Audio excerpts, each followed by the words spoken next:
with JMU Hall of Famer and someone who knows a hell of a lot about taking it to the house. Joyce breaks a tackle and goes in for a touchdown. Another spectacular run by Delvin Joyce. Delvin Joyce brings his unique perspective to the podcast to break down all things he's seeing about JMU football, with a little help from EPA King Jack Fitzpatrick and Bennett Conlon. Here he goes. He's going to try to beat the punter. He does. He's gone. And that is a touchdown. Welcome into To the House. Look at him turn back and forth. Oh, he broke his ankles. Now he's got an entourage. And he's got a touchdown. Now, here's Delvin Joyce with Jack Fitzpatrick and Bennett Conlon. What's going on, JMU Nation? It is your host of To the House, Delvin Joyce, the People's Choice. I am joined by my guy, Jack Fitzpatrick, a.k.a. the EPA King, a.k.a. Jay Feezy. And Jay Feezy, I have to admit, I was a little sad until I just heard that intro. That intro gets me hyped, man. It brings me out of my funk. There was a part of me, I was like, I might re-record this intro to make it a little bit more somber with where we're going with today's episode. But we really don't know where we're going with today's episode. We haven't talked, we haven't texted since the happenings of Saturday late night. So we'll see where this podcast takes us. That's right. We have not talked. I have no idea how you feel about this game. You have no idea how I felt about the game. I can tell you one thing. I was there in person and I was freezing. Now, I got to say, unfortunately, my wife and my daughters kind of copped out, went to the hotel room, watched it from the hotel. But thankfully, they were texting the entire time and they were just as fired up. My son and I went to the game, and we actually had my little cousin and his dad join us. My little cousin is a freshman at Archbishop Spalding High School in Maryland. And I'm telling you, he is a top 28 or a 2028 recruit. BetOnline is the world's most trusted betting platform and your number one source for online betting. From the earliest odds to in-game live betting, BetOnline provides you with all the action and the ability to watch the games as they happen. With the largest selection of odds on everything from football, NBA, NHL to entertainment and political props. Head to BetOnline today to get in on the action with America's most trusted site for online wagering. BetOnline, the game starts here. Be sure to subscribe to the JMU Sports News Network so you never miss an episode. We are your exclusive home for To the House with JMU Hall of Famer Delvin Joyce and the JMU Sports News Podcast with Jack Fitzpatrick and Bennett Conlon. New episodes of To the House drop every Monday, and new episodes of the JMU Sports News Podcast drop in the middle of every week. Be sure to subscribe wherever you listen to podcasts and YouTube so you never miss an episode. Like, this kid he's a baller. And you know what's cool about it? So, the sort of the theme that I want to talk about tonight is the good and the bad of the season, right? There's been so many good things and there's been some bad things. This game was no different. There was a lot of good. And the first thing that I would say is good, bro, I was so impressed with the turnout at this football game. I mean, I don't know. You watched it on television. So what did you think when you were watching it on television in that first half? The mullet was on full display, baby. I love that thing. I'm gonna relish every last game we have inside of that absolute beauty. Man, it's gonna be a sad day when we finally expand. It looked good on TV. Like it looked good. It looked full. It didn't look packed like other games. It didn't look, stuffed to the gills like we've seen at times this season, but for a Thanksgiving Saturday, 20-degree, 8 p.m. kick, all things considered, looked very, very solid. I think announced attendance was just under 25K. Yeah, I mean, listen, it was packed enough. And I was in general admission. And so when you're in GA, you're on the short side of the mullet and you're looking across at the, the bigger side. And my little cousin looks at me and he was like, man, this atmosphere is crazy. And it's so funny. He was like, what was it bumping like this when you were here? And I was like, not quite, my guy. I wanted to be like, yeah, man, basically, but not really. But that was the good of it. Now, the bad of it, Jack Fitzpatrick, is that at halftime with a 17-0 lead, people just left. And I couldn't understand it. So the good was, I mean, I love that JMU Nation showed out in that first half. We go up 17-0 and people start fouling out. And it was wild to see in action because I've seen that happen before, but it was weird to be a part of it. And literally as a group of people are walking out, I was like, yo, where are you guys going? It's just halftime. And they were like, we got the dub. That's all that matters. What? Have you seen this team play? And so, I mean, I was very, very disappointed. In fairness, I mean, it's an 8:00 game on a Saturday night.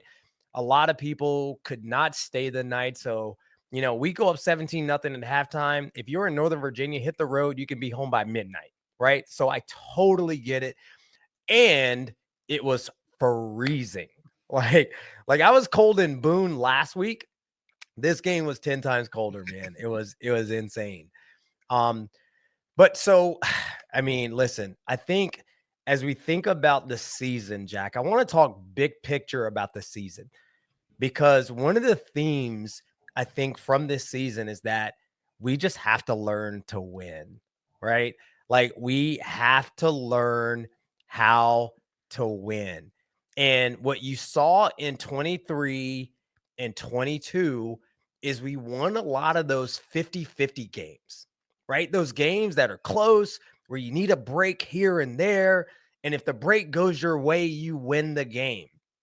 And unfortunately, in this 8-4 season, we had a lot of those 50-50 games where the breaks did not go our way. And that's how you end up with 4 losses, all 4 being Sun Belt Conference losses. Tough conference to play in. So, again, I know a lot of people will say the good coaches win the close ones. Jack, what are your thoughts? I think last year, I remember so many podcasts with Bennett, we'd be complaining about how do you let Utah State back into it? How do you let you had to step on their throats and take the will out of them. And then fast forward to now, and we're sitting there. How did we let Marshall back into it and lose? Like, if only we had known there was heartache at the end of those. There's potential heartache at the end of those games instead of just hand-wringing over wins. And I now understand why coaches just are like, we won the game. Why does it matter? Signetti, I think, snapped at a reporter last year kind of saying like, well, we won. Like, it doesn't matter, because that is what matters at the end of the day. And learning how to win is huge. And with Chesney, like you said, he's a good coach. He's good enough to have a coaching staff that opens up these 14-point, 17-point leads. I think it was a 10-0 lead against ULM. Good enough to do that. But then I'm not saying he's not a good coach, but you have to learn how to win at the FBS level, because in the Patriot League, 17 points was probably enough to put away Lehigh. It was probably enough to put away the bottom dwellers of the Patriot League. It's not enough to put away a Marshall team that's playing for the Sun Belt Championship. It's not enough to put away an App State team who at the time was playing for Sean Clark's job. They were playing for bowl eligibility. So it is tough. They have to learn how to win. More importantly, the coaching staff has to learn how to approach a game once you're up like that, especially in the second half. Yeah, especially in this conference. I mean, this is a tough conference to play in, and I believe that these coaches will learn how to win and play in this conference. Charlie Huff and his staff certainly understand what it takes to win in this conference. And when you're going against good competition, you're also going against good coaches who are going to make good adjustments. So I have full faith that Bob Chesney and team are going to figure it out, right? They're going to figure out, hey, here's what it takes to win in the Sun Belt.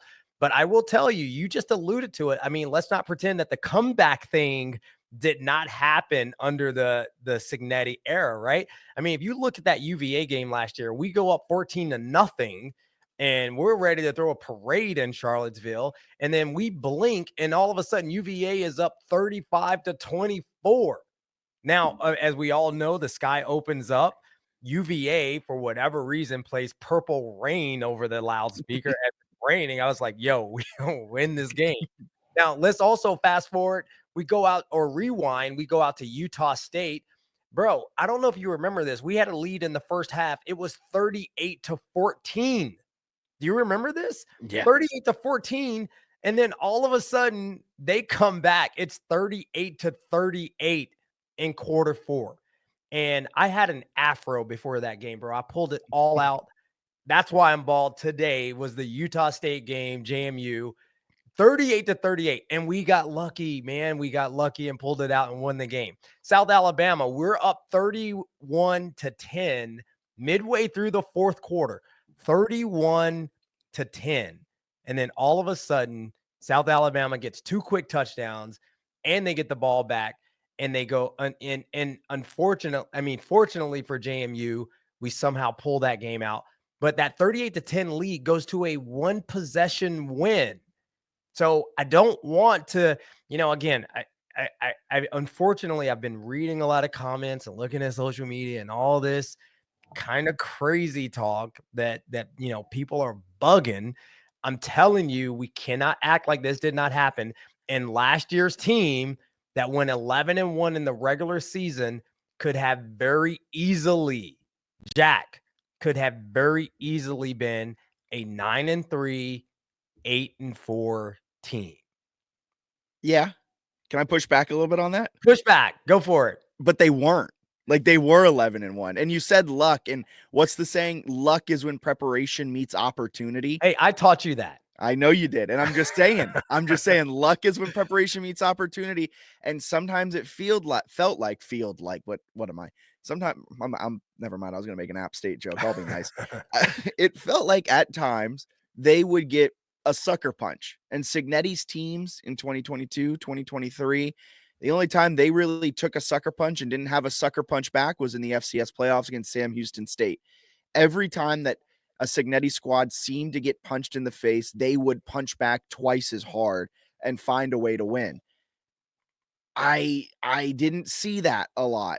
You saw it when Alonza gets strip sacked against App State and he's banging the turf and it looks like all like hope has lost with that strip sack. You see something similar with the Marshall strip sack that was later on in that game. It just felt like Signetti had the team ready and prepared to at one point in the game, they're going to get hit back. And it's then how do you respond to that? Where, man, Chesney's staff really knew how to come out first round, heavyweight boxer. We're going to not go body jab. We're going to go right hook, uppercut, and we're going to put you on the mat in the first round. And then you're going to get up and you're going to hit us. And that's when we lose. Hey, let me tell you something, man. I am not rainbows and unicorns over here. This staff absolutely has a ton of work to do. Like in this offseason, there's some personnel that has to change. There's a lot of things that have to change, but I am just giving you some perspective on the season, right? You're right. Because what I saw is a lot of people saying, well, how on earth could they let this team come back, right? It wasn't even about the loss. It was like, how does the comeback happen? And we saw the comeback happen several times last year with a great, deity, Curt Cignetti. So I don't want to play that game. Yeah, that's a very, very good point where like the comebacks are bound to happen. It's how then do you respond to them? And kind of like you said, where a bounce goes one way or another way, or someone gets picked off or doesn't get picked off and interceptions dropped. I mean, look at the UVA game, McLeod threw what should have been a pick six going the other way on the 2-point conversion, which would have lost them the game.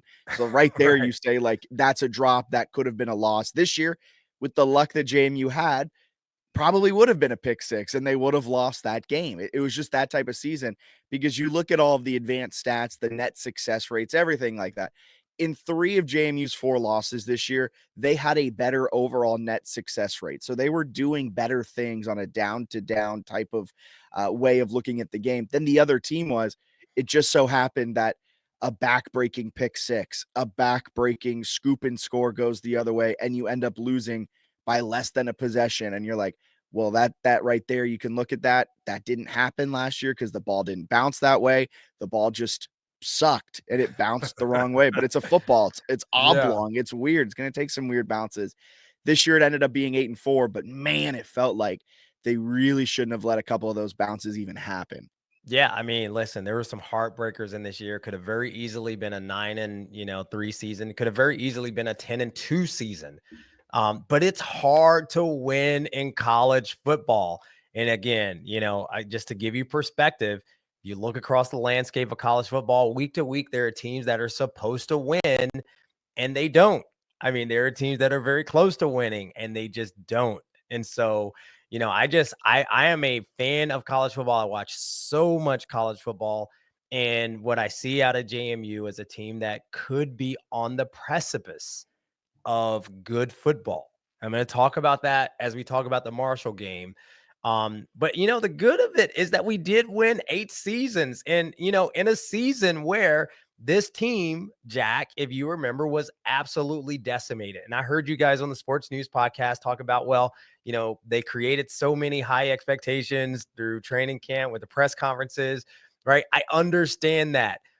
Because the bad of it is that this team did not beat a single team this season with a winning record.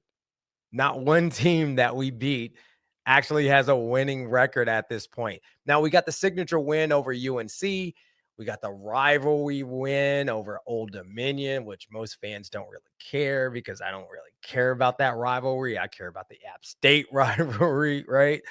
And, in fairness, we only had 2 opportunities this year in the Sun Belt to actually beat a team with a winning record. The only 2 teams that we played this year with a winning record were Georgia Southern and Marshall, and we lost them both. And then we also lost to 2 5-win teams. So we had a super soft schedule. This was a great opportunity to make some noise. And we are not going to have the same opportunity next year because, Jack, I don't know if you saw the schedule, but it is a pretty tough schedule next year. So, yeah. I mean, I guess thoughts on the schedule for us this year, and just, we only beat 2 teams with a winning record. Now, 2 of those 2 teams are bowl eligible. So that's, I guess, a positive.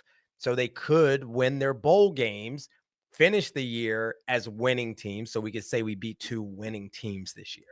Yeah, and it's all about how you paint it, right? They had a Power 4 win over a bowl eligible team. When you say it like that, it sounds awesome. When you say they had a Power 4 win against a team that barely became bowl eligible and finished 500, it sounds a little less cool. But I mean, not only that, I'm going to read you a list of the teams they've played and where their coaches are today, right? Okay. Charlotte, like Biff Poggi is sitting on a couch. Fired. Gardner Webb's coach. Congratulations. He is still there. He's a very good coach too at the FCS level. Shout out Trey Lamb. Actually, I don't think it's Trey Lamb anymore. Whoever it is at Gardner Webb. Good job. You're still there. UNC, gone. Ball State, their coach, sitting on a couch, having fun, drinking a gin and tonic. ULM, he's still there. Coastal Carolinas, he's still there. And Georgia Southern's, he's still there. They went 1-2 during that 3-game stretch. Southern Miss's coach, he was already sitting at home drinking a gin and tonic by the time that Southern Miss went to play JMU in Harrisonburg. Georgia State's coach, he's still there. Congratulations. ODU, Ricky Ronnie is still there for the time being. We'll see. A lot of fans don't seem to be too impressed with Ricky Ronnie. I'm a big fan. I want him to stay, but we'll see. But he doesn't win the close games. I mean, going back to our point. Yeah, he doesn't win the close games. He's horrible. And he coaches in a lot of close games, and I think he's won 3. I think he's like 3-24 or something insane in one possession games. App State's coach, he's now sitting on a couch. Sean Clark is gone out of Boone. And Marshall's coach is still there. However, by the time you're listening to this podcast, he might be at Southern Miss. He might be at App State. He might be sitting on a couch somewhere because he doesn't have another year on his contract. Which is wild, by the way. I've never seen. Like, how do you recruit? As a quick tangent, how do you recruit if you're Charles Huff? You go into a kid's living room. Hey, man, I don't have another year, so you want to come play with us? Yeah, it's wild, man. I mean, just as an aside there, finish your thought on the coaches. Well, kind of going along with it being a weak schedule. Yeah, it was. Because of your 4 non-conference games, all 3 of those FBS coaches are gone. And then you had a couple gimmies with Southern Miss. Their coach was already fired. App State, he was on a hot seat. Marshall's coach is always on a hot seat. And you didn't take advantage of some of the weak spots in this schedule. And that's also where I feel like some of the pain is, where you're sitting there, you let ULM slip away, They finished with 5 wins. You let App State slip away. They finished with 5 wins. Those are 2 games you should definitely win when you're up double digits. So the way it just all shook out, 8-4 feels like a letdown, because if they play that same way next year, you're probably fighting for bowl eligibility. Yeah, no, I listen, I 100% agree. And I think the big challenge is the way that we started, because we started 4-0, right? And we all started smoking hopium, right? We're like, holy cow, Alonzo Barnett's a Heisman Trophy candidate. And we got like a 67% chance per the all-state playoff predictor, whatever the heck that is, of making the college football playoff. And then we lost 4 of the next 8. Right now, I think had we gone 2-2 through that opening stretch and then win 6 of the last 8, this 8-4 feels totally different. But I think it was that hopium we were all smoking after that UNC game, after the Ball State game, really, that just kind of really killed the expectations. Yeah, it was at that point, and it's what I was saying last week, where like you come into the year, if it was December when we hired Chesney and you said you're going to finish 8-4, not really be in contention going into the last week in the Sun Belt Championship, but you're 8-4, good building block moving forward, I would have taken that, because you look around what's happening in college football, it's tough for these coaches in their first year, especially when you lose Jalen Walker, an all Big Ten caliber player, Aiden Fisher, an all Big Ten caliber player, James Carpenter, a dog at nose tackle, who I don't know if you saw his fake punt. Awesome for him. They were up like 38-0. He did his fake punt. You got Mikel Kamara balling out there, Elijah Surratt balling out. Like, you lost all of these players who are all Big Ten caliber type of players. And then you have to replace all of that production. It's insane that JMU was 8-4, but they started 4-0. They destroyed a UNC team that's playing in the ACC. They then put up 63 against Ball State, and we're smoking the hopium. The coaches are giving us more supply with each quote that's coming out. They're saying how great everything is, how much of a brotherhood it is, how this team has come together so quickly, and these expectations are that they're going to win the championship. They're giving us more of our own supply, and we're keep smoking it. We're going through packs on packs on packs. So, like, yeah, it sucks that we're 8-4. But listen, 2 things can be true, man. I mean, listen, the team could have gelled and bonded together, and we just lost 4 close games. And, the other part of it too, that 4-0 start, what you have to remember is that you get figured out as the season goes on.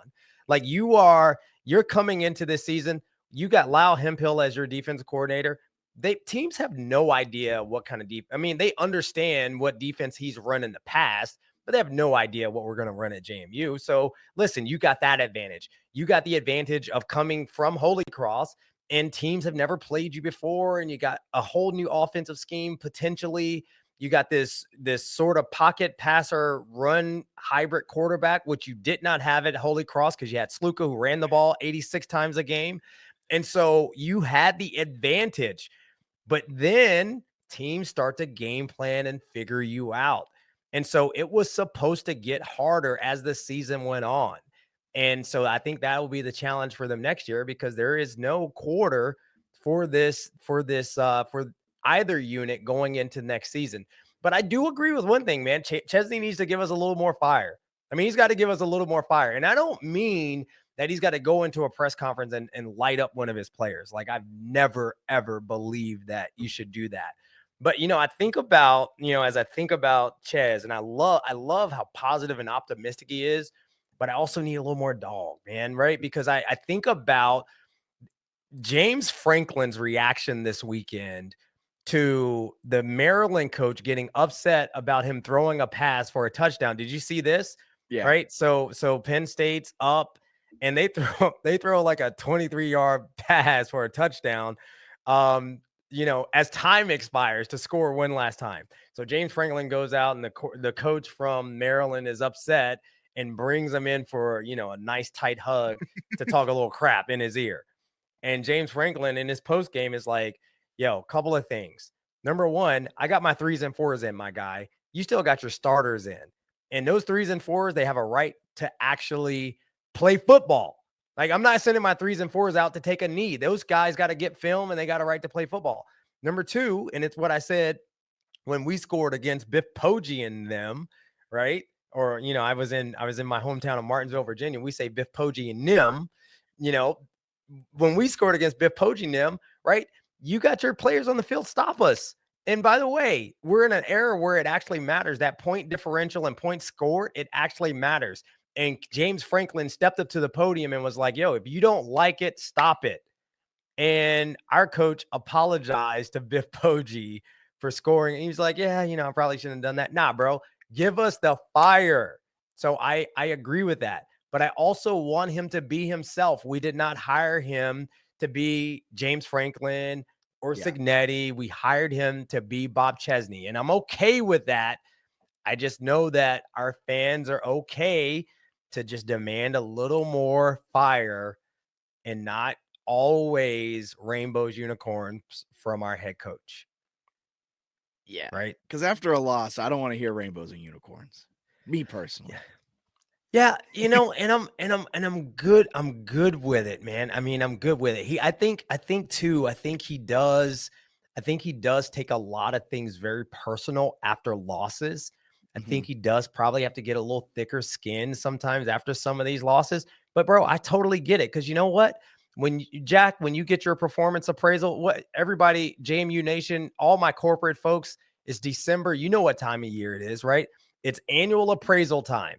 And, you go in to meet with your manager or your director and you get your annual appraisal and you find out you're not getting a bonus and all these things that you expected to happen throughout the course of your working year do not happen. Nobody walks up to you, Jack, and sticks a mic in your face and says, tell me how you feel. Right. So, bro, I totally get it. But I also think that's one of those things that Coach Chesney is going to learn. And I would also say, in fairness, for all those fans that say the guy is too nice, we don't know that. We just know what he says in front of the mic. Everybody that says that Bob Chesney is the everything is awesome coach, we don't know that, right? We know what he says in front of the mic. All the people that say he's not holding people accountable, we don't know that. What we do know is that it is not his style to throw his people under the bus, period, in front of the media. And I am 100% okay with that, because that does not mean that he accepts mediocrity or that his coaches aren't being held accountable for issues in the game. And listen, I got young kids. I have an 18-year-old, a 16-year-old, and a 14-year-old. They do dumb stuff daily, right? They make mistakes daily. But I'm not going to come on this podcast to the house and tell you guys how my kids did dumb stuff today. Like, it's not going to happen. That does not mean that I'm not disciplining and having conversations with my kids in the house. So I think Chesney is an old school coach. We can call him a player's coach. We don't know that, though. We don't know that he is not kicking ass and taking names in that locker room on a daily, weekly basis, right? So I do think we got to press pause on that. But I know as fans, we all want red meat, right? We want a little red meat every now and then. And Chesney is just not going to give you that, right? He's not going to give you that. And I hear Bennett on the JMU Sports News podcast. He's like, I love Signetti, man. He throw a player on it. Chesney's not going to do that. No, he's not. He's not that guy. And think about it. If you're a recruit sitting at home and you're like, which guy do I want to go play for? I'm probably not going to go play for the coach, honestly, in this day and age. Maybe 10, 20 years ago, but in this day and age, probably not going to go play for the coach who throws his quarterback under the bus in the press conference after the game. Yeah. I'm not going to do it. I'm not going to do it. And by the way, maybe I would have done it, right? But you are dealing with Gen Alpha, my guy. I don't know if you know this generation, these Gen Z, Gen Alpha, they're not going to do it. They're not going to go. I mean, I'm just telling you, in recruiting, you got a coach that's standing up at the podium, throwing his players under the bus. Not going to happen. But I will say, there was a question that was asked to Chesney in the post-game presser this week that you could tell he took very personal.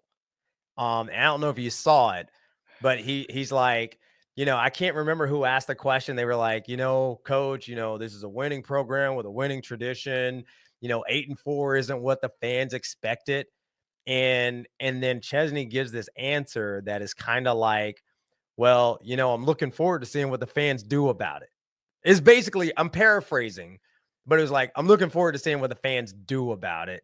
And they got an opportunity to help us get some recruits. And I'm looking forward to critiquing them on their performance. That was a trash answer, bro. I mean, listen, I love the dude. That was a trash answer. And I think that's one that he probably would want back. But, again, nobody's in your face with a mic after your annual appraisal or after you screw something up at work. So I get it in the heat of the moment, but that's probably something that you save for maybe the week after the bowl game, right? That conversation. So, I mean, did you see that one? Yeah. That one circulated all Twitter, X, Blue Oh, it Sky, did? whatever it is, pretty quickly after he said it. And this is the first time that he's really had mics in his face post game. I mean, at Holy Cross, you weren't really dealing with not that our media is aggressive by any means, but a question that at the end of your 8-4 season, you're being asked, this feels like a letdown. What do you think? At Holy Cross, an 8-4 season was probably like, hey, congrats, man. Another good season. Like, can't wait to see what you guys do going into next year. Like, good luck. Go get them. And didn't really have much media at Holy Cross. And I'm not trying to poo-poo the program up there. It's just different from the FCS Patriot League to the Sunbelt G5. And so this is the first time that you have multiple cameras, multiple mics in your face. And one of the first questions you get after, I imagine he's probably pissed at blowing a 17-point lead, because you saw him laying into the refs in overtime, where you got to imagine that's probably a little anger about what's happened in the game as well. But one of the first questions you get is 8-4 feels like a letdown, doesn't it? And but as a coach, you're being paid $500,000 or whatever his salary is to know how to handle those questions. And that is part of the job. And I think it's a part of the job that he probably wants to work on a little bit this offseason going into next year, because it also kind of goes back to earlier in the season. I don't know if you remember this quote when Alonzo, I think it was after the Ball State game, goes off again and he goes, the bandwagon's closed. If you're not on the Alonzo bandwagon, you can't get on the rest of the season. Totally. I remember. And it's like you're telling your fans who we're in the wrong, like, for doubting Alonzo. He's going to be a great quarterback. He is a great quarterback. 100%.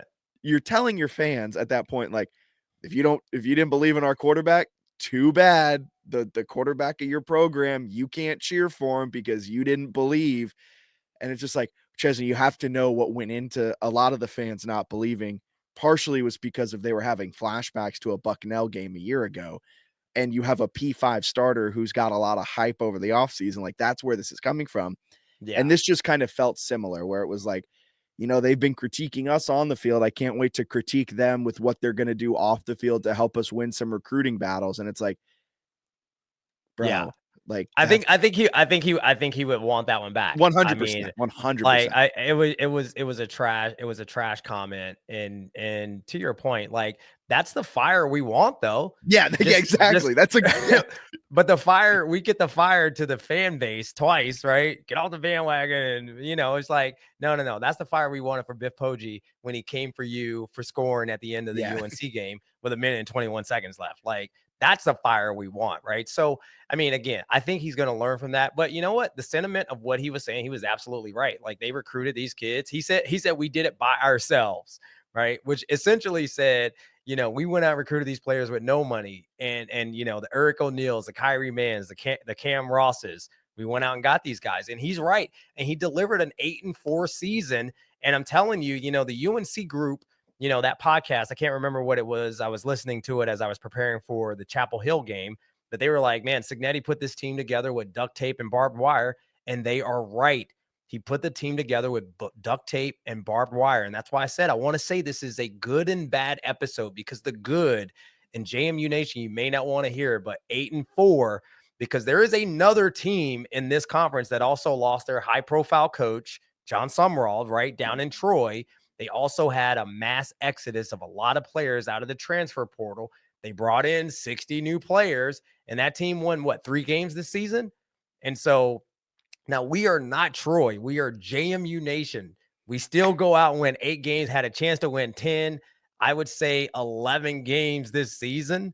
But right conversation, just the wrong time. I agree with him holding the team accountable. And as soon as he said it, man, I went out and bought me another bottle of Champions Drive bourbon, which is this F lot, the new release of Champions Drive bourbon, which, as you guys know, helps to support the NIL collective support for JMU athletics. So I'm fired up about it, man. I actually tried it. I'm a connoisseur, man. I have a 250 bottle collection. This is really good. Okay. It is really good. And it's not some low proof crap. It's 115 proof, which, I'm really, really excited about. So that's a good one. Now, the program that I think everybody, if we look at across the G5 landscape or just across college football altogether, the model program that we want to emulate, I would say with sort of sustained success at this level, right? Sustained success at the FCS level, stepped up and then got success over the FBS, made noise, national brand, Boise State, right? I mean, Boise State's 11-1 this year. They're in the whatever their conference is, championship. They're probably going to the college football playoff.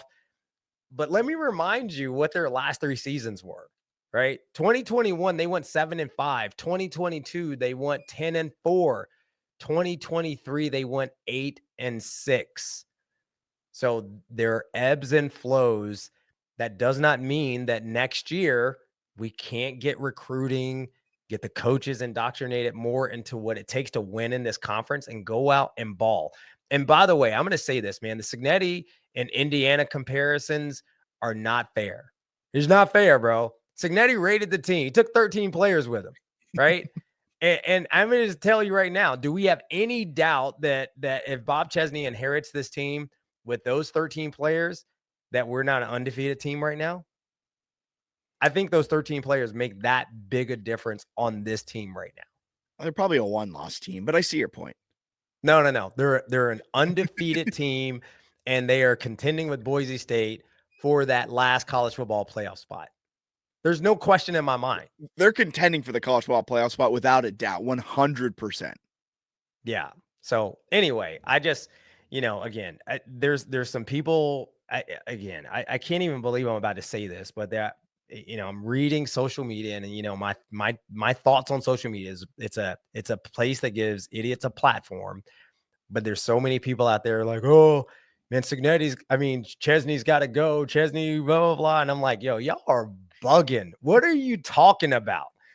Right. I mean, again, I don't agree with that. I do not agree with that. And again, it can be good and it can be bad. The good is that we had, a pretty good season considering. And now, if we win this Marshall game, we go 9-3.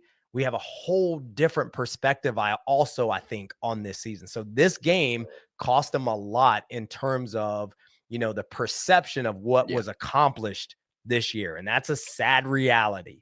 But to say that this team and this staff, I just would not go there at this point. Right? Yeah. We're going to hold them accountable just like any other coach. Yeah. There was a tweet from Reddit College Football, and it was JMU falls to 8-4, not a bad first regular season under Bob Chesney. And a bunch of people were like, yeah. I quote tweeted, and it's just like, it puts into perspective that like the general college football outlook and transfers are part of the general college football outlook. Like when they're looking for their next team, they're not going 8-4, 4-4 in conference. But 3 of those 4 games, they had double-digit leads. A transfer is part of that general college football fandom. And then I quote tweeted and just said, JMU fans, myself included. Well, actually, when you look at the whole body of work and how the Dukes ended at 8-4, you can say it was actually a letdown. The team didn't live up to expectations, and we could talk in circles and talk our way until we're blue in the face. And that'll probably happen with Bennett and I because he gets me going later on in the week on the JMU Sports News podcast. But it really is true that at the end of the day, it was a good season.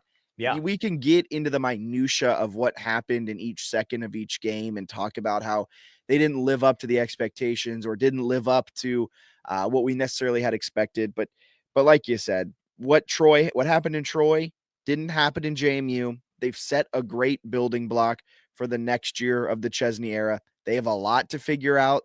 They've got some positions to address in the transfer portal, but I mean, bro, listen, 8-4 in our third season in the FBS, and we lost our coach in third and how many? 16 starters last year. Yeah. Like, give me a break. You guys are bugging. Listen, I am not accepting a mediocrity in any way, but I also recognize that this team, I mean, and by the way, when this team is playing well, and we'll talk about this Marshall game because there is absolutely Jekyll and Mr. Hyde in this game. But when this team is playing well, let me tell you something. I can see the Bob Chesney influence on this team. They're excited. They are energetic. They support one another. They make good plays. They're inspired. All those things are absolutely true. And you would much rather, Jack, take over a team that went 2-10 last year because you win 8 games, you're a hero, versus a team that went 11-1 and you win 8 games, they're ready to throw you out of town. Yeah. And I believe there's also some of that in this as well. So, but let's talk about the Marshall game. I don't want to spend a whole lot of time on the Marshall game because I spent way too much time on it in Harrisonburg in the freezing cold. And then I actually watched the first 3 quarters of the game. I could not watch the fourth quarter. I could not watch the overtime. But the first half, man, picture perfect. Like those first 2 drives were too easy. The first drive, too easy. Second drive, too easy. The third drive was also too easy, except that we got down to the 3-yard line and stalled and just came away with 3 points, which I was not upset with. And on a third down call from the 3-yard line, we ran the ball. I was also not upset with that call. I still would like to see a little more RPO kind of thing going on down there in that 3rd and 3 situation. But I was not upset with the fact that we ran the ball there, considering we had been slicing and dicing them the entire half, right? But 17-0. The defense absolutely dominated the first half against Marshall. I think Marshall only had 51 total yards in the first half. And, it was just an overall insane performance. So how did you see the first half sitting at home on the couch, watching this game? It was dominating. I think 151 rush yards in the first half. Petaway was doing whatever he wanted. Wayne Knight was. Alonzo Barnett wasn't called upon a ton in the passing game, but when he was hitting his targets. He was moving the ball down the field. Defense, like you said, 3 and out, 3 and out, 3 and out. I think in total, JMU held the ball for 25 of the game's first 30 minutes. And whenever you have that much time of possession, you're going to have good things happen. And circling that in my mind, I should have thought, this game is kind of prime for a comeback because Marshall's only had the ball for 5 minutes. So, of course, they didn't score that many points. But in the moment, I was like, we're going to win the time of possession in this game, 50 minutes to 10. They're not going to be able to do anything. This is amazing. Dean Kennedy's in his bag. He's finally leaning on the run, what we've been asking him to do. This is great. So those were my thoughts in the first half. Yeah. I mean, listen, it was almost too easy, man. We even ran some screens, like running back tight end screens that were very productive, which we had not really seen. We run a lot of wide receiver screens, not a lot of running back tight end. I mean, we just ran some really good plays. I mean, the play to I think it was Taylor Thompson, like a tight end screen that went for like 40. Yeah. Right. So I mean, these are things we've been asking for all year, and we finally saw them. To your point, the running game was on point. GP was slicing and dicing. Wayne Knight had some productive runs and some catches out of the backfield. And Joby freaking Mallory just out of nowhere just has a game, but not really out of nowhere because we've been calling for this. We've seen flashes of Joby and we're all collectively like, why is this guy not playing? Right. He's got another year of eligibility. Which I did not know. I learned that last week on the JMU Sports News podcast. If you are not subscribed to the JMU Sports News podcast, you need to subscribe because you will learn things like who is actually eligible next year to play in the season. Cam Ross also has another year of eligibility. Did not know that as well. And I think that is huge, right? But OD is a senior, right? OD's gone. OD's gone, right? Because I saw his family out for senior night, and OD had a game, man. I was glad the guy had a game in his last game at Bridgeforth. So that was awesome. Got him a touchdown. But the defense just dominated, man. And AB3, I mean, literally, we didn't have to do a whole lot in the passing game, but what we did was effective. He was 10 of 12 in the first half. I think he had 113 yards passing in the first half, or 111 yards passing in the first half. Just on point. Literally, and when I talk about the potential of this team, when everything goes right, we're a block away, we're a missed assignment away. When those things actually go well, we look really, really good, man. Right? I'm very, very optimistic about what's going to happen with this team, because some of the things that I see when things are going well, right? And when we look at total yards in the first half, 269 yards to 51 yards to Marshall. Passing yards, we had 111. They had 29. Rushing yards, we had 158. They had 22. Here's the big stat. We had 14 first downs in the first half. They had 2. And time of possession, to your point, Jack, we had 22 minutes time of possession. They had 7 minutes time of possession. But then the second half happened, right? In the second half, again, I can't even say that it was a totally different team. I can't say that. I can't say that the team came out and played with less energy, enthusiasm, or that they missed assignments. That didn't happen. It was the ebb and flow of a football game. And there's this thing called momentum, which cannot be measured in a stat line. And, they score a nice drive, nice touchdown, right? Make it 17-10. And then the pick six happens. And the pick six was an absolutely awful throw, right? There is no way around it. It was telegraphed. He looked the guy down. We almost got that same play picked off in the first half, right? Except that, the defender didn't break on it fast enough. Taylor Thompson actually caught, or I think it was Logan Kyle actually caught that pass. This one, or maybe it was Taylor Thompson. Don't start me to lying. But this one, stared him down. The guy makes a great play, pick six to the house. And then it's a ball game, right? So it wasn't that like there was this, we made some second half adjustments and we're coming out and we're taking it to JMU. It really wasn't that. It was just, hey, the ebbs and flows of a football game. That's what it is. And then the very next drive, we go down and score, right, Jack? I mean, I didn't watch it after that. Yeah, they just decided. This is the play-by-play chart of the scoring drive after Marshall had the pick six. You ready for this? Yes, give it to me. Joby +7, Joby +13, Joby +2, Alonza +8, Joby +7, Joby +10, Joby +7, Alonza pass for 10 yards, Alonza pass for 11 yards, Alonza run for 3 yards, Joby 7-yard touchdown run. Amazing drive. Where was Joby all year? Where was Joby? Yeah, I mean, Joby balled, bro, and he ran downhill and he broke tackles and ran through people, and you could tell those guys did not want to tackle him. He's so good at football, man. Yeah, he's a good player, and he's got another year, so I'm excited about that. But to your point, I mean, again, it wasn't. Marshall made these amazing second half adjustments, and JMU got the ball back and drove right down the field. So save for one bad play, and listen, the pick six, awful play. That does not mean that we take the entire body of work of this starting quarterback and toss it out of the window because he threw a pick six. Because I don't know if you know this, but you can look across the college football landscape, and there's 135 quarterbacks, FBS quarterbacks. I think all of them have thrown a pick six this season, right? So that was our one. Alonzo, you got it out of your system. That's it, my guy. You're done. But again, it ebbs and flows of a college football game.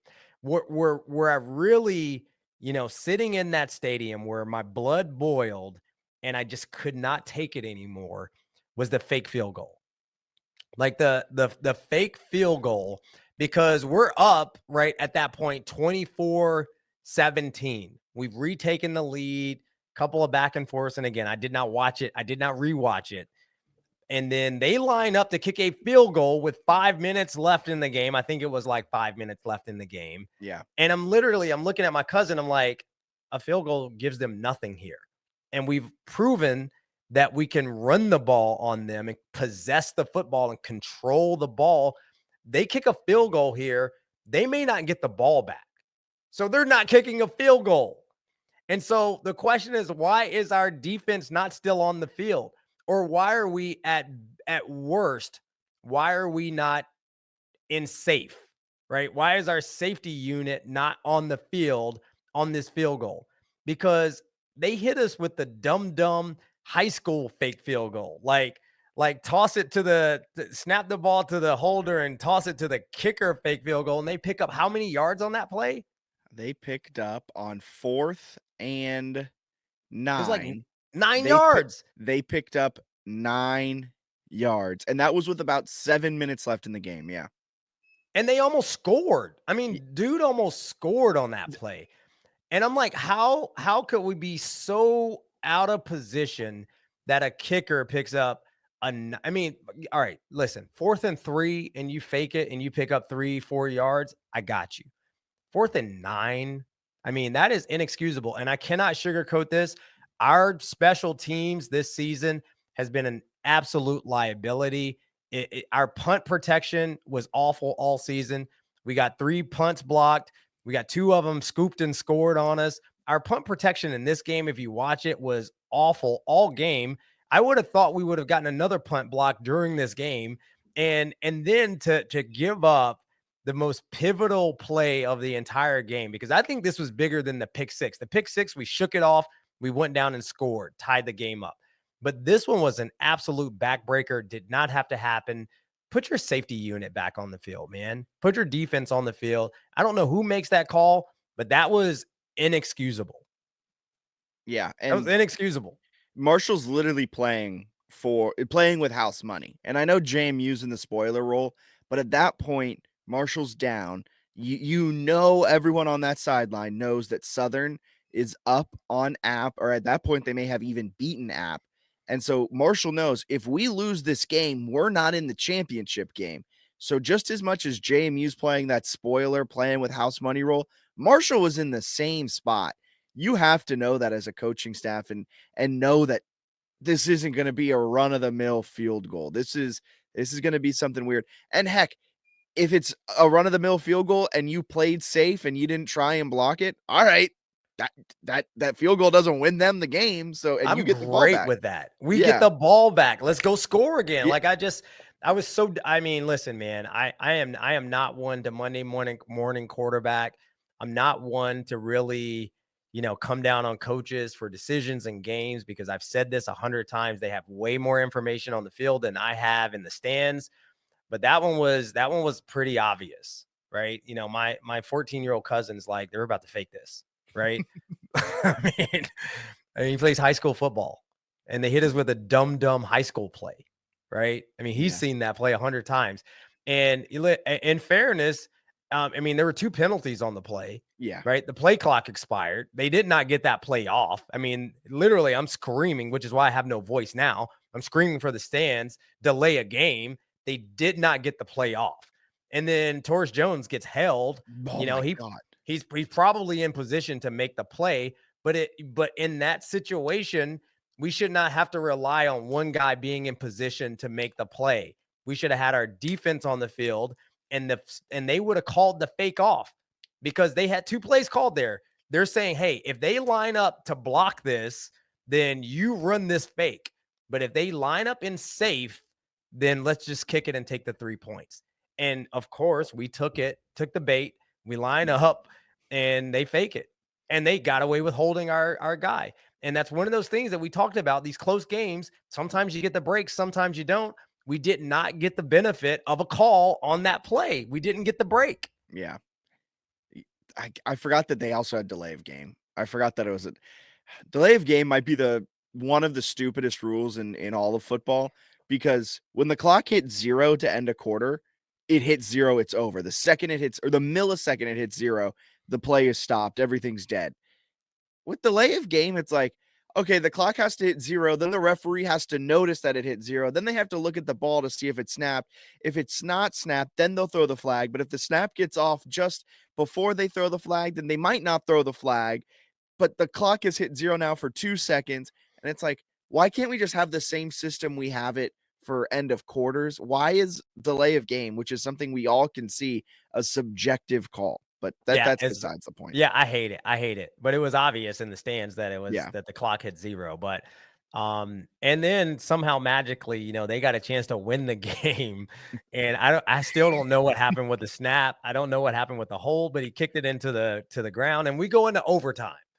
And I thought all hope was lost. And now I'm smoking that hopium, Jack. I was like, yo, we're in overtime. Let's do this. We're going to win this games. And by the way, I have no gripe with the overtime. I have no gripe with the calls. I guess the only thing that I would say, man, is that throughout the course of this season, we've gotten like 5 or 6 meaningless 2-point conversions.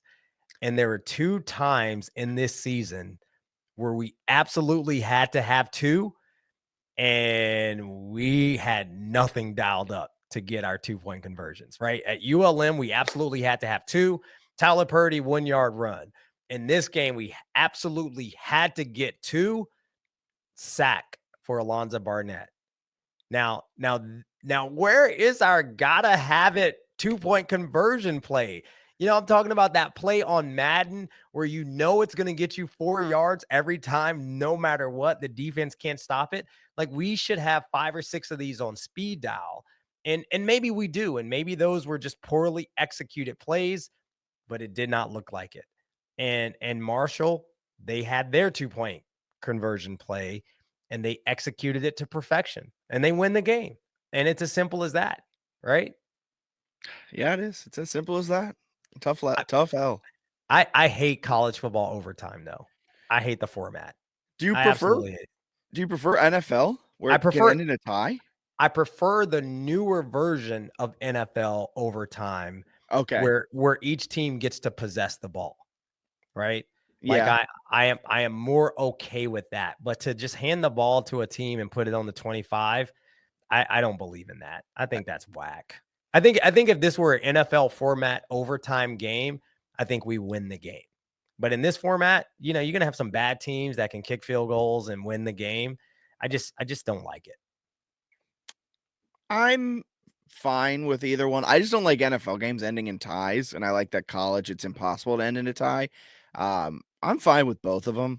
I get what you're saying, though. Like, there's sometimes like all game you're playing to try to get into the red zone, and then in overtime they're like, and you're starting in the red zone. Like, you should at least start on like the 35 or further. Yeah. Like, start out of field goal range so you at least have to accomplish something. Or if you got a kicker who is like a beast, like maybe, a 52-yarder is in range. Yeah. So you like playoff NFL overtime. Yeah. Yeah. So because it can't end in a tie. I'm 100% down with that. Yeah. Playoff NFL rules, essentially just play the quarter, whoever score, or I guess there's so many caveats to it, but at the end of the day, whoever scores first after both teams touch the ball. Because Georgia Tech doesn't happen in the NFL in the playoffs. Yeah. 8 overtimes. That's insane. That's insane, bro. Because you know why? You give the team the ball on the 25. When Georgia also, Tech. Yeah. It's hilarious that you see like 8 OT next to it. And you're like, well, they didn't really play like 8 extra quarters. They just played like, let's say like 16 extra plays. Right. But again, just a very disappointing loss. Hats off to Marshall, though, man. Those guys hung in there and they did exactly what they needed to do, man. I mean, they won the game, and that was a win and in game for them, and they won it, and they're in. So good for them. I mean, listen, we got to learn from it. We got to come back next year and be better. The final tail of the tape, though, man, is just hard to look at. We outgained them by 120 yards. We had 382 yards of total offense. They had 261. We had 244 rushing yards to their 141, which, they got most of that 141 like in the fourth quarter, I feel like. but just, just a dominating sort of performance where we actually lose the game. And, that is not a fun time.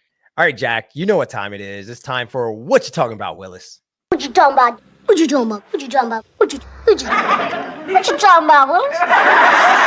All right, Jack. So this week's What You Talking About, Willis, comes from none other than Stephen A. Smith. I can't believe it took me so long to get Stephen A. Smith on a What You Talking About, Willis. But, this week, after the melee that happened in the Michigan-Ohio State game, the brawl after the game, right, where the Michigan players go to plant a flag at the middle of the Ohio State field, and a brawl breaks out. And Stephen A. Smith says this: my whole point is, if you really, really want to prevent flag planting, why don't you win? How about winning, Ohio State? You had all those minutes to fight on the football field, and you lost. Stephen A., what are you talking about, Willis? Like, they lost a football game, but that does not mean that another team is allowed to come in and just completely embarrass, disrespect them in their house. I do not agree with that. And I don't know where we've gotten with sports and sportsmanship where this is even a thing. And you heard me last week, or 2 weeks ago, I talked about rivalries and how important that is and how much I love it. But I love the competition of it. And this, to me, trying to plant a flag on somebody else's football field in the middle of their field is just poor sportsmanship. It's complete disrespect, and is totally out of the realm of rivalry and all those things that I talked about. So I do not like this. And I will tell you, if Marshall on Saturday night had tried to plant a flag on our JMU logo inside of the mullet, guess what? I would have hopped the fence myself personally to prevent that. So I'm just telling you, would have had to find another host of To the House. I would not allow that. I'm sorry.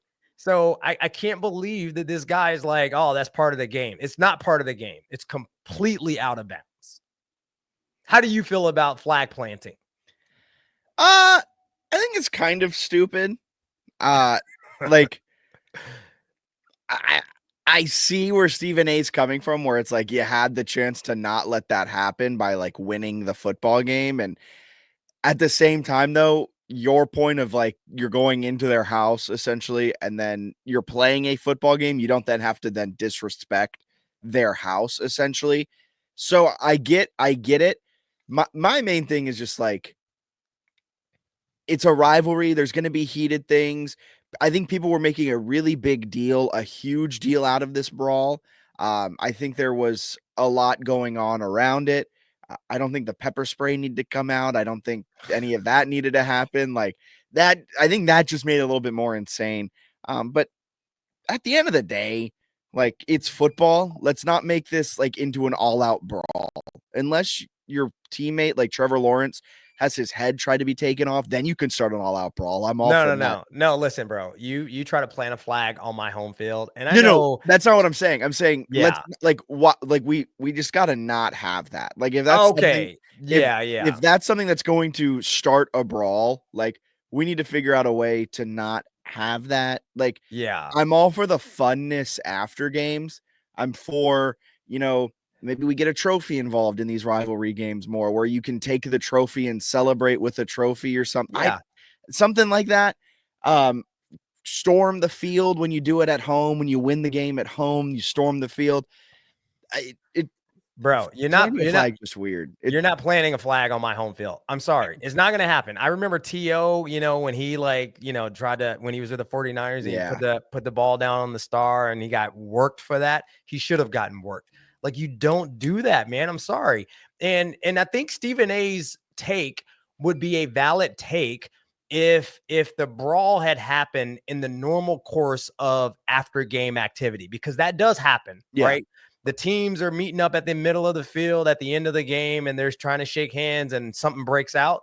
That's when you say, yo, you had 60 minutes to fight on the field. You lost the game. Why are you fighting now?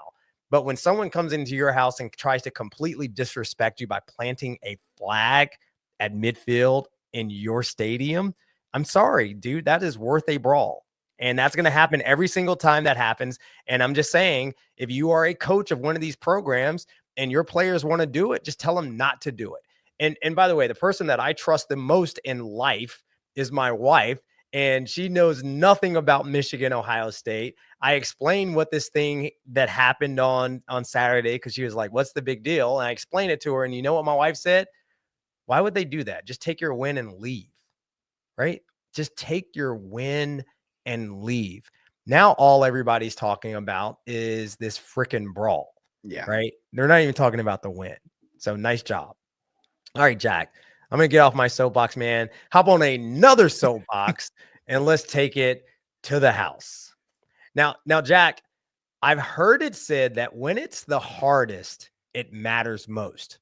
Well, for Bob Chesney and the Dukes, it's about to matter a whole lot because it's about to get hard. Now, it's really easy to be happy and great teammates and positive when things are going well. It's more difficult to keep that mindset when things are not going well. But that's when it matters most. Losing sucks. Losing 2 in a row really sucks. As a coach, it's really hard to walk into the locker room with the same attitude, the same positive message for your team, the same "we can do this" speech after you haven't done it for 2 weeks in a row. But that's when it matters most. Staying united as a brotherhood, remembering each other's why, playing hard for your brother next to you. It's easy when you're winning. It's easy when everyone is telling you how great you are.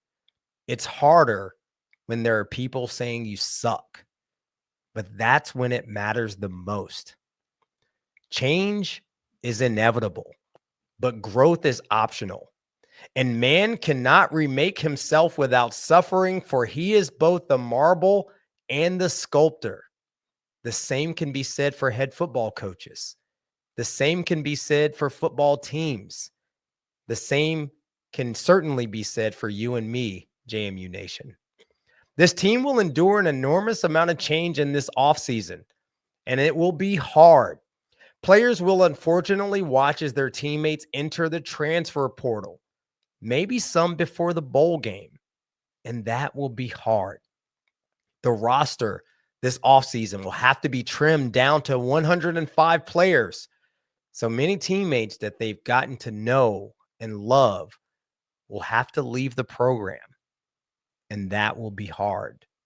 There will be coaching changes, maybe some voluntary, maybe some by decree, but either way, it will be hard. In the inaugural episode of To the House, I said this team will have to rally around the vision of Coach Bob Chesney. And in a season that may leave many of us with mixed emotions, the job of rallying players around that common vision is about to get a lot harder. But this is the time that it matters the most. And that's it, JMU Nation. We have taken it to the house. Thank you for tuning in to another episode of To the House. And thanks for hanging in there with us for this entire season.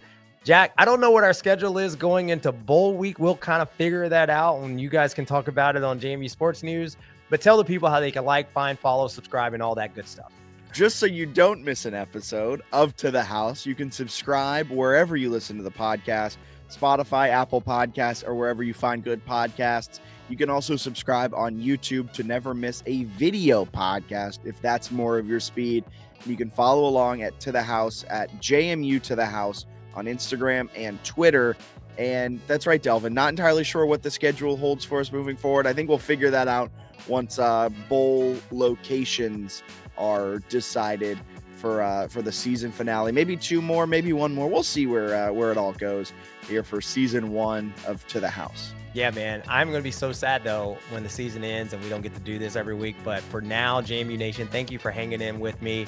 Let's take one more to the house. We got a bowl game to go to. So I'm still excited about that. Team can still finish with a win, build great momentum for next season. Let's go to the house. Go Dukes!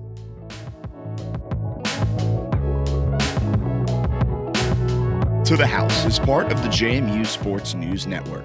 New episodes of To the House with JMU Hall of Famer Delvin Joyce drop every Monday, and episodes of the JMU Sports News Podcast drop in the middle of every week.